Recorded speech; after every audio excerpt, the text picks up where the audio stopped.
Now let's dive straight into today's video, which includes everything we have been reporting on this channel is turning into reality. USDC and SBI Holdings have joined forces. They are collaborating to increase USDC. Transfer and modification of monetary assets, Japan's landscape featuring Web3 and USB services. With this alliance, USDC is strategically expanding into Asia and making significant strides in the invention of digital assets. Observe their actions. Ladies and gentlemen, they are trailing footsteps and waves. Welcome back to another episode. You will find the connections made in today's episode to be mind-boggling, even if you are not a fan of the video. I promise that you will love every minute of this. Where do I go if I want to crush that button? Before we even start, please find the Circle press release that made the announcement. Last night, they made their arrival. They're heading to pioneer together. What a daring statement. Digital money innovation in Japan with USC, as well as Ripple and USDC. Without Ripple and its digital XRP, which we will discuss, JP Morgan and the scalability of USDC are not possible. However, first, consider how astounding it is that we have a common settlement asset. Make contact with the former HCAM here. Chief Norman Chain established a fintech company. I have a video of him with you here. This is a major deal.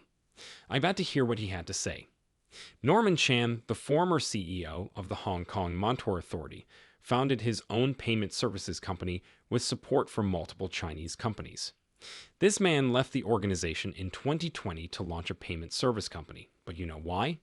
In 2019, there was a meeting in which Thomas Ahn was present. Brock Garlinghouse and Norman Chan were just talking about payments for CBDCs. Norman Chan knew exactly that this industry was going to take off, so he thought, why don't I start a payment company myself?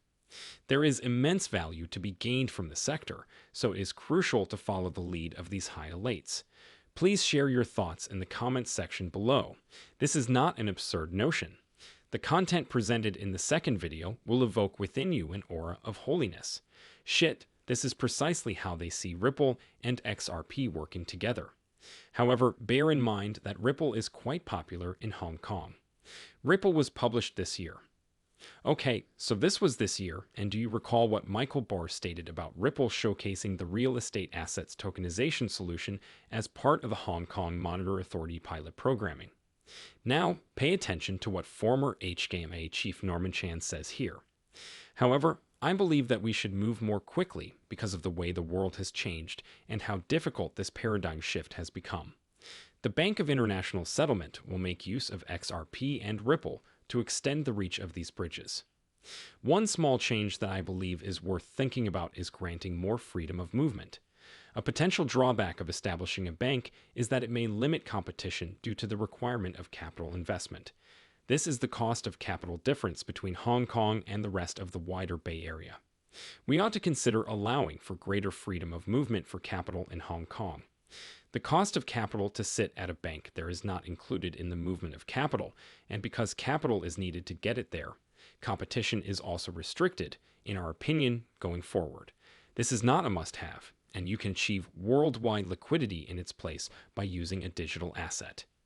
We are currently developing an open-source technology called XRP on top of a tech stack. A group of engineers initially created being aware of some of the shortcomings and scalability issues associated with Bitcoin.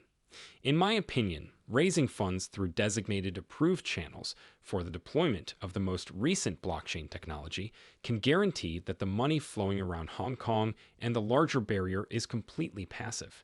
They are attempting to free up capital, which is what Ripple will assist with. The Ripple is an entirely massive infrastructure, okay? They provide numerous solutions to a plethora of financial sector problems, not just one. This year's roundtable promoting perspectives on the virtual asset regime and CBDCs from Hong Kong and elsewhere focused on tokenization. Take a look at Ernest, Nolan, and Benedict. Hey everyone, are you prepared for this? This roundtable conversation included Ripple, where they had dinner and beverages, but we won't know for sure. Their conversation was beneficial. Nolan says, guess what?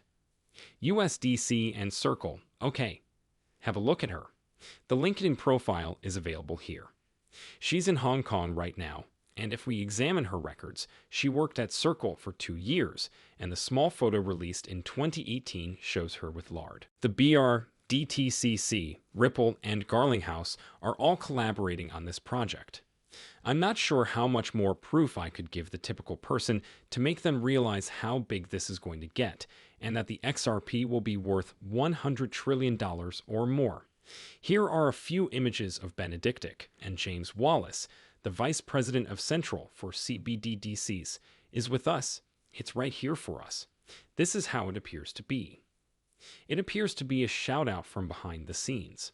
Opinions that are subjective regarding these pictures. All right, we won't hear everything. During the discussion, SBI and R3 have been yes, another piece of evidence that BIS will make use of XRP partners or Ripple, given that R3 and Ripple launched simultaneously in 2019. All right, so Ripple was already present when R3 arrived, and together they created a consortium called Ripple Corda XRP, which still exists today. Exists Japan Corda can help firms go green, as demonstrated by R3 SBI. SBI R3 Japan's website even features it, and it was released this year. To top it all off, Warren Buffett is increasing his investments in 5 trading companies, all of which have an indirect relationship to Ripple and his digital XRP. As a result, there will be significant value, driven by emerging blockchain businesses that will exert pressure on the financial infrastructure, taking money away from them and producing more efficiently. For this reason, Warren Buffett is aware that they are increasing their investment, and now let's wrap this up. Starting with USDC, we know that Circle XRP USDC is all operating behind the scenes, and JP Morgan Project ONX needs USDC to scale. Together in solitude, I'll conclude today's session with this video. I find it unbelievable that he fired her from her position as CEO and launched a payment company. I know some of you will get this. It's okay if some of you simply don't understand, like a Boeing 747 flying over your head. Listen to this, people, and if you want to support our channel, we'll be back with another episode. The XRP pennant is 30% off today only. Toss it into the cart, and you're done. Have you given them any attention? They had alerted us. Get a P. Then we'll apply the discount before returning with another video. In my opinion, USC is quite significant for the cryptocurrency sector. It seems pretty significant. It is considered the killer app of retail cryptocurrency because it effectively solves the main problem of transferring funds quickly, affordably, and efficiently.